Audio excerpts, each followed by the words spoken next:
Welcome to simple life with DK. இன்றைக்கி சோளம் கூழ் செய்வது எப்படின்னு பார்க்கலாம். சோளம் கொஞ்சோண்டு எடுத்து நல்லா கழுவிட்டு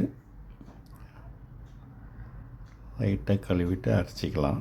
ராகி மாவு பார்த்திங்க, ராகி மாவு தேவைப்படுறது எடுத்து வச்சுருக்கேன். மிக்சியில் போட்டு ரொம்ப பவுடராக அரைக்கக்கூடாது. பாருங்கள், இந்த மாதிரி அரைச்சி வச்சுக்கணும். அப்புறம் ஒரு பாத்திரத்தில் போட்டு ராகி மாவு ஒரு டம்ளர் காட்டினேன் இல்லைங்களா, அதை போட்டு மிக்ஸ் பண்ணிக்கணும். தண்ணி ஊற்றி கரைச்சி வச்சிட வேண்டியது தான். நைட்டு ஃபுல்லாக இருக்கணும். எங்கள் சேனல் லைக் பண்ணுங்கள், ஷேர் பண்ணுங்கள், சப்ஸ்கிரைப் பண்ணுங்கள். கரைச்சாச்சு. இதை ஒரு தட்டு போட்டு மூடி வச்சிடலாம். காலையில் எடுத்து காய்ச்சும் போது எடுத்துக்கலாம். குளிக்கட்டும். ஒரு குண்டாவில் தண்ணி வச்சுருக்கேன். ஒரு பாத்திரத்தில் தண்ணி வச்சுட்டு நல்லா தண்ணி சூடு ஏறணும், கொதிக்கிற மாதிரி ஆகணும் தண்ணி. அப்புறம் நம்ம நைட்டு புளிக்க வச்சு இந்த சோளத்தை எடுத்து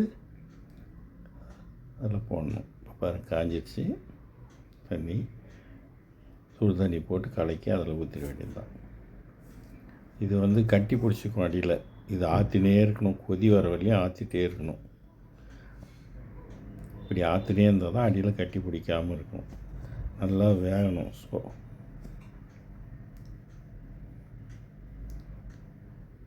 கொஞ்சம் ஒரு 2-3 நிமிஷம் விட்டு அடியில் கட்டி பிடிச்சிடும். உப்பு, சோளம் வெந்துடுச்சு. இப்போ உப்பு போட்டாச்சு. உப்பு போட்டு கொஞ்சம் ஒரு கொதி வந்ததும் ஆஃப் பண்ணிடலாம். நீங்களும் செஞ்சு பாருங்கள். சோளக்கூழ் உடம்புக்கு ரொம்ப நல்லது. நன்றி, வணக்கம், பை பை.